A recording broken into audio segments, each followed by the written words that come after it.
Hey everyone, Jess here, Prospector's head of new media. We're excited to kick off something new with On the Rocks, our masterclass series. These episodes will bring you deep digs into specific topics with industry experts, all while keeping that casual, drink with a friend style you know and love. And what better way to launch the series than with a fun twist? If you're a regular listener, you know Emily's passion for bourbon often makes an appearance in our episodes. So today, we're joined by John Fitzy Fitzpatrick, one of South Florida's leading spirits experts, for a special masterclass on whiskey. Don't worry, we'll be getting back to mining topics in our upcoming episodes, but we thought this would be the perfect way to introduce the format while celebrating one of the show's signature elements. Fitzy brings over 2 decades of experience in the beverage industry and has become renowned for his engaging whiskey classes. Currently serving as the spiritual advisor at Warren in Delray Beach, he's helped countless people discover and appreciate fine spirits, especially whiskey. So grab your favorite drink and let's hand it over to Emily for the special kickoff to our masterclass series. Enjoy!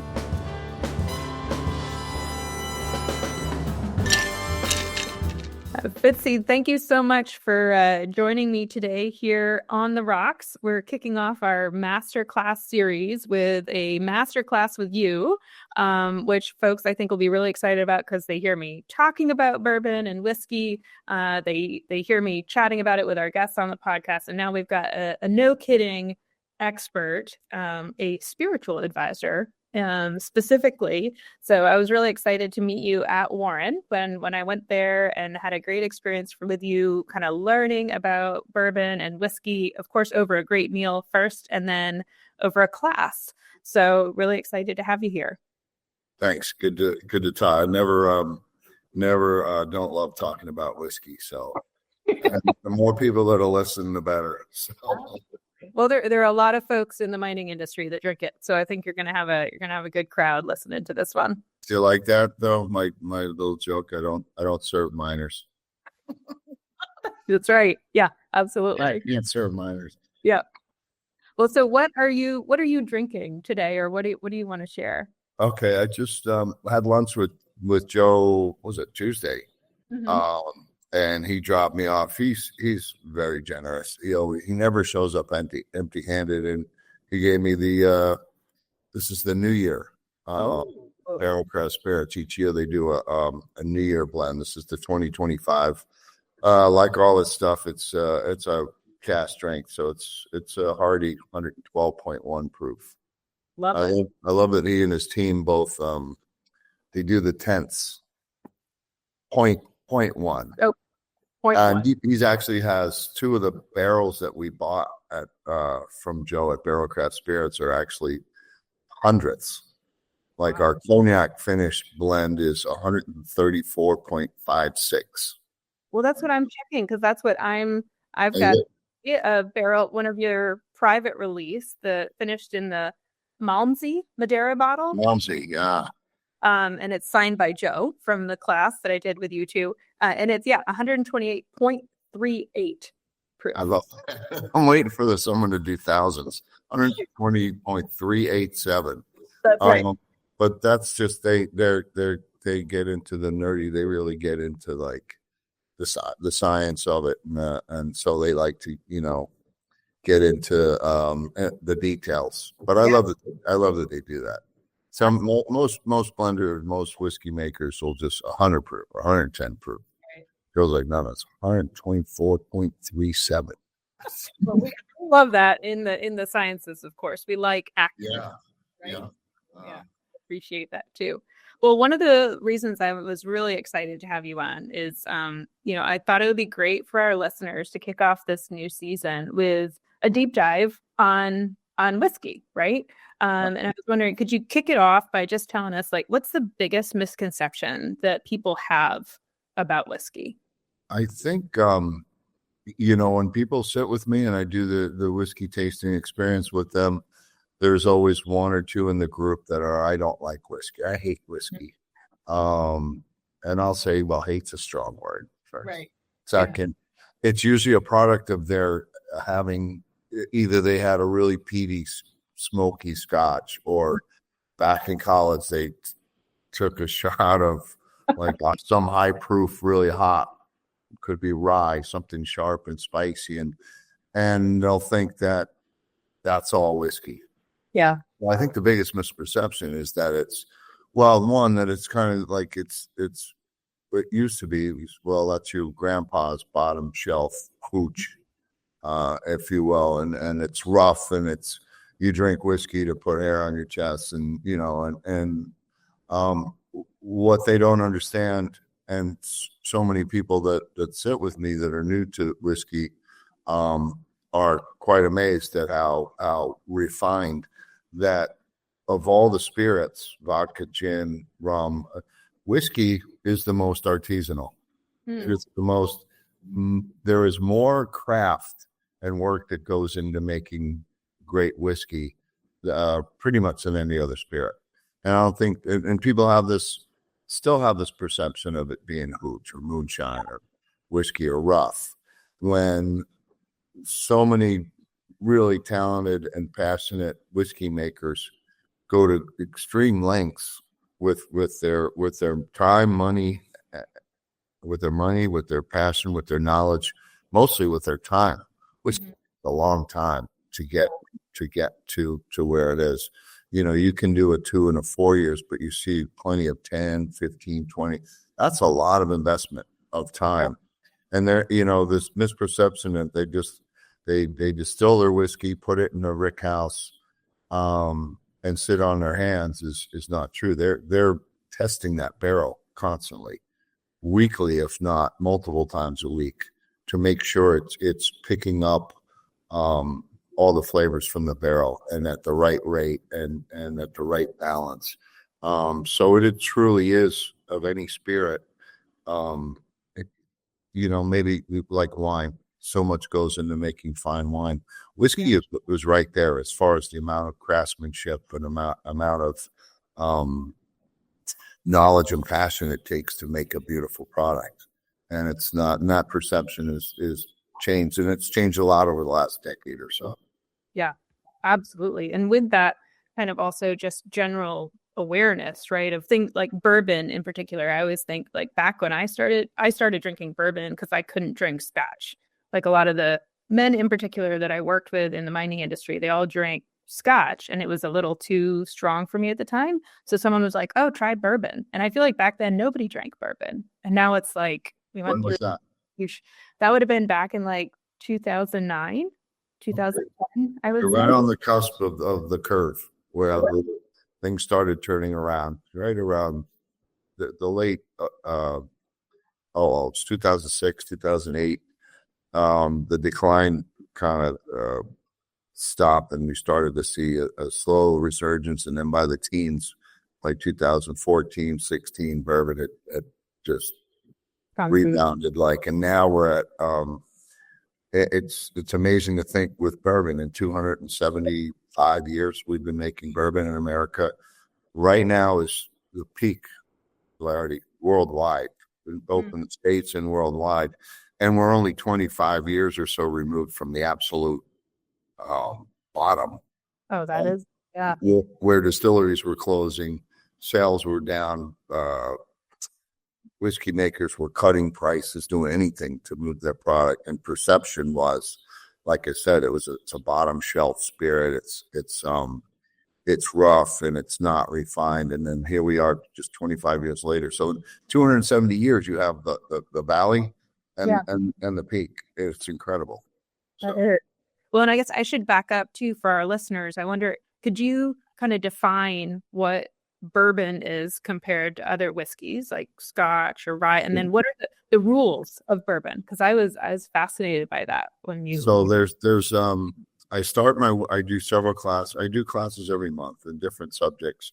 The one class I repeat 2 or 3 times is Whiskey 101, which basically goes over the essentials. And it starts off with all bourbon is whiskey, but not all whiskey is bourbon. Yeah. Well, what do you hear that a lot? So what does that mean? So whiskey is it's real simple. It checks off 3 boxes.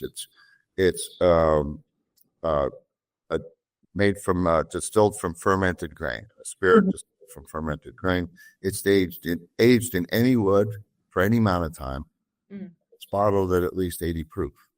So that covers like the whole world. Yeah. Now, within that easy to qualify category, you have subcategories. You have bourbon, you have Irish whiskey, you have Japanese whiskey. With bourbon, and each subcategory has their own set of rules. So, and ours, believe it or not, bourbon has the most stringent, exacting standards. And in fact, our United States Congress in 1964 passed the Bourbon Act of 1964. And it set forth and declared that bourbon is our American spirit. It was created here. It's our gift to the spirit world.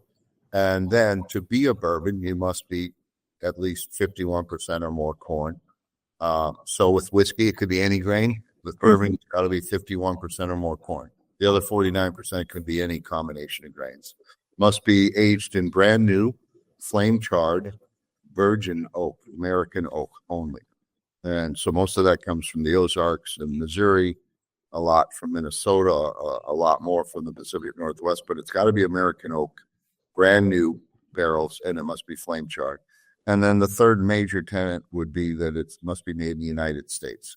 So there's still this misperception that, oh, no, it's Kentucky only. Kentucky's the heart. It's the soul of bourbon. It's the Mecca. 90% or more of your production still comes from Kentucky.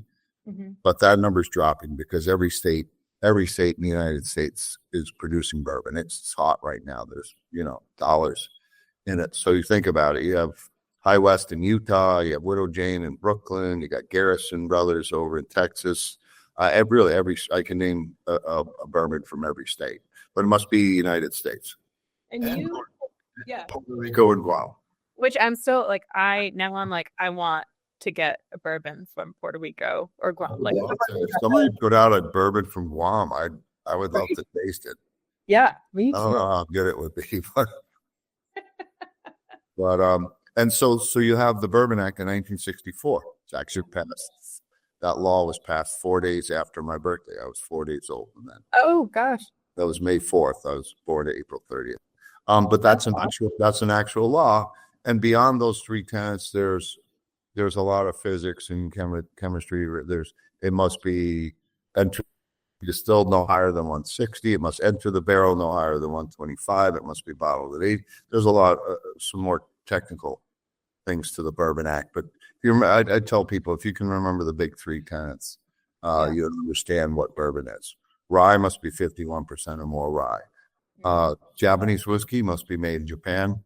They were playing, believe it or not, real loose with restrictions. They were importing whiskey from Scotland, sourcing whiskey from Scotland, bringing it to Japan, blending it and bottling it as Japanese whiskey.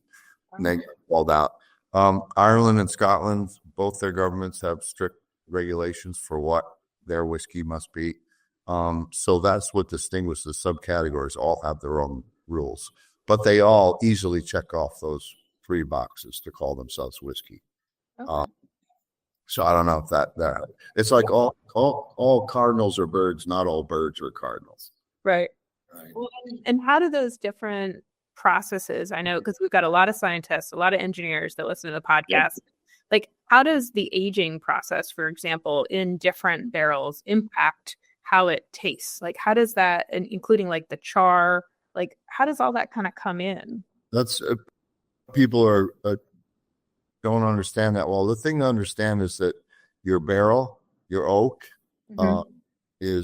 provides 100% of your color.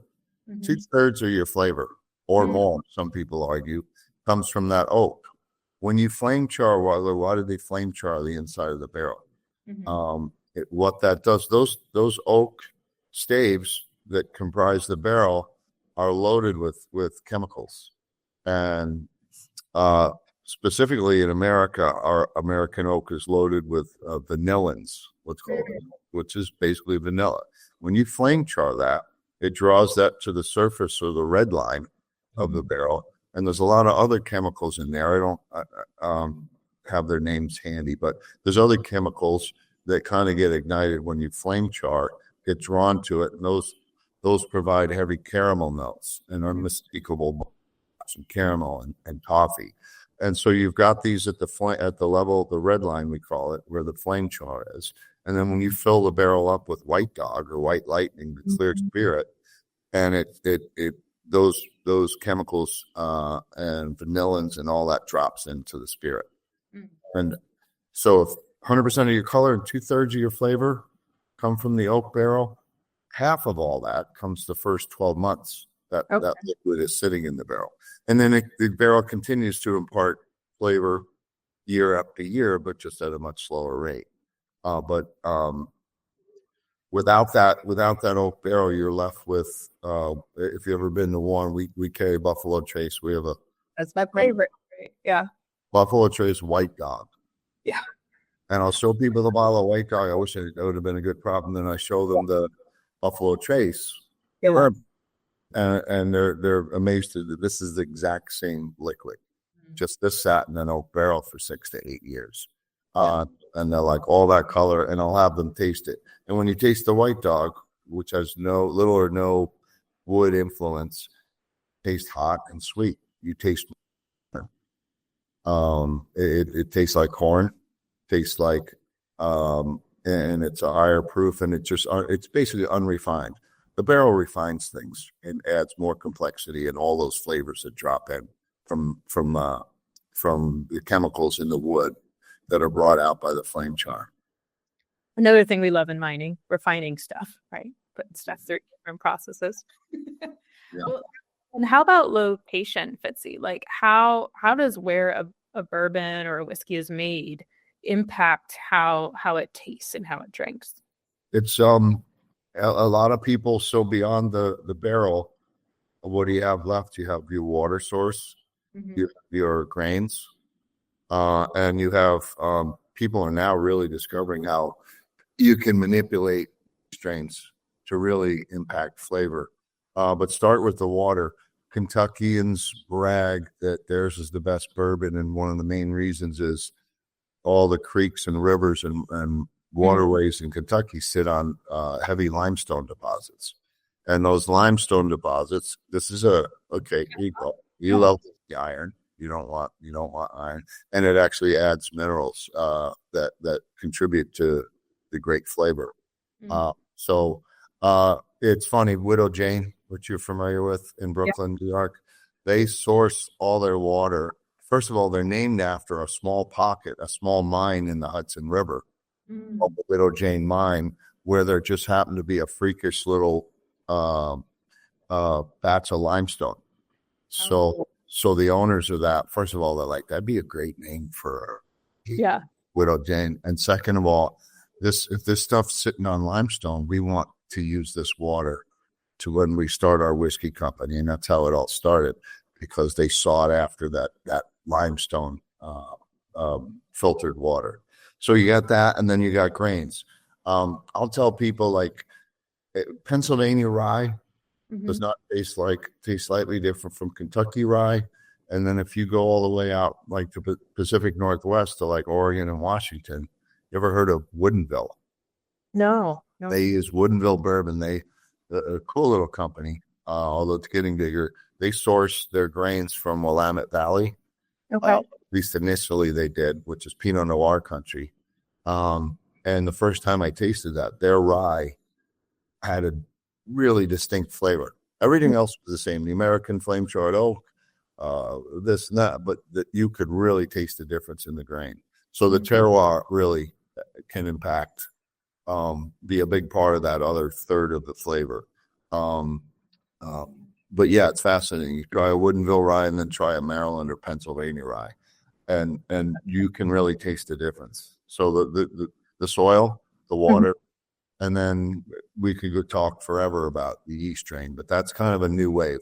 More of the guys from Wilderness Trail are really big into sweet mash and playing with yeast strains. Four Roses does 5 different yeast strains.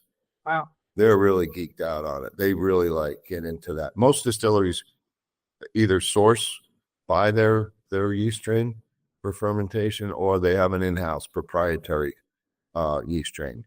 Four Roses has 5 in-house proprietary, and each one impacts and imparts.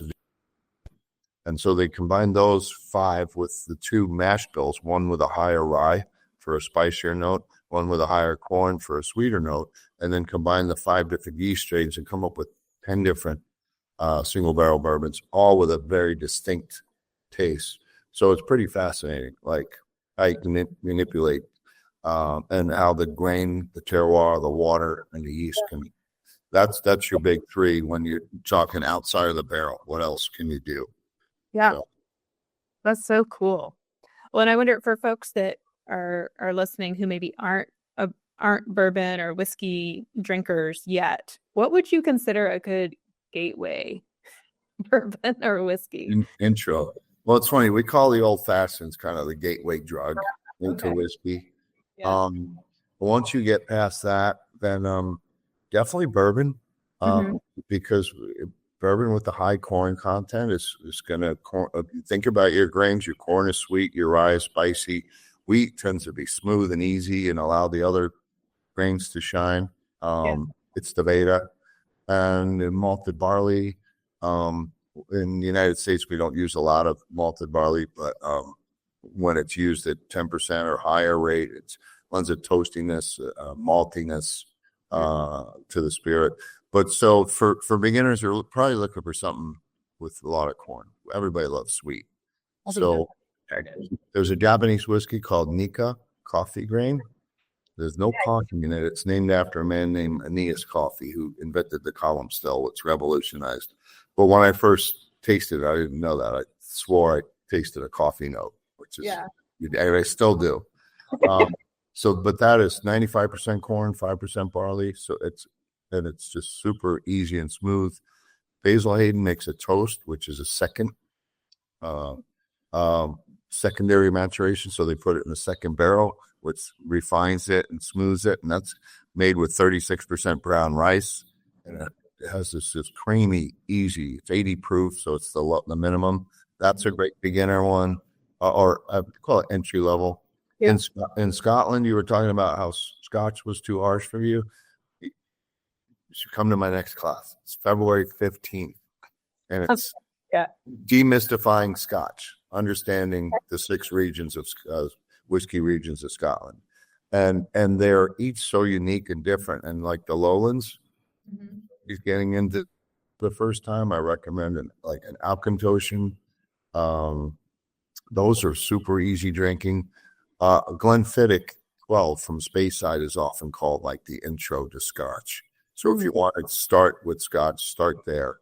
But if you want to start with just whiskey in general, your Basil Hayden toast, your the Nika coffee grain.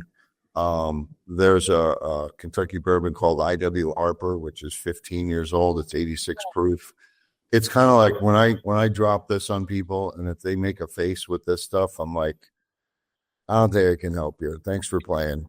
Let's get you a Pinot Grigio and let's just have some fun here. There's plenty, and I recommend for people to just have an open mind and try some different things. But like those would be 3. Oh, don't forget Irish whiskey. The Irish will say that their whiskey, rightfully, is among the easiest drinking whiskey in the world, and so. For there, we love Jameson is easy, but if you want something a little even smoother, more refined, creamy and delicious, the Redbreast 12. Okay. And these are all bottles I try to keep in my house at all times, just because they're so delicious, so easy drinking. If I give somebody a Redbreast 12 and they're like, ugh, I'm like, okay. It's not going to be for you then. Yeah. No, because it does not get any smoother and silky and creamy and delicious than that. In my opinion, like you said, it's Pinot Grigio time. If that doesn't work, that's fine, and that's okay. Yeah, absolutely. It's make you a bad person. Yeah, absolutely. It's not for everybody, but I'm batting about 500 with people who don't think they like whiskey, and I introduce them to certain whiskeys, and they're like, "Huh, wow, what else you got?" And get them to go to a second and a third. So I really enjoy that. It's one of my favorite parts of my job when I can turn people around and turn them on to how beautiful whiskey could be. If anybody's not familiar with barrel, considered by most of the bloggers and the reviewers and Whiskey Advocate and all but they're really dedicated to whiskey. It's kind of consensus that those guys at Barrelcraft are making, they're the heads above. They're the best blenders in the country. So I'm excited to be doing my whiskey, Old Fitzpatrick's famous 4-grain, under their roof with Joe's help and his great team. So look forward to that. I'll keep you posted. Look forward to having you back on to talk more about that. I would love that. Awesome. Well, we will be sure to include, for everybody listening, we'll put in the show notes and on social media and everything, the link to Warren, where you can go and have a tasting with Fitzy, and also his class that's coming up. As he said, he does a bunch of really cool classes. So for all of my mining peeps and all our listeners, if you're in South Florida, be sure to look up Fitzy and Warren. And thank you so much, Fitzy, for jumping on. And that's our introduction to the On the Rocks Masterclass series. I hope you all really enjoyed it. A huge thank you to Fitzy for sharing his expertise with us. And hey, if any bourbon brands are listening, Emily is still waiting for that sponsorship she has been manifesting since episode 1. In the meantime, we'd love to hear about your favorite spirits, especially what you're sipping while listening to the show. While this episode was a fun nod to our show's signature style, our upcoming masterclasses will dive deep into crucial mining and geoscience topics, from exploration techniques to sustainability practices and everything in between. The goal of these masterclasses is to break down complex topics into approachable, actionable lessons, all while maintaining that casual conversation style you've come to expect from On the Rocks. Are you an industry expert with knowledge to share? We would love to hear from you. Or if your company would like to sponsor an episode of our masterclass series, reach out to us at media@prospectorportal.com. Thank you so much for tuning in, and we look forward to digging deeper into mining topics in our upcoming episodes. Remember to like, subscribe, follow us on social media, and leave us a review wherever you get your podcasts. See you next time.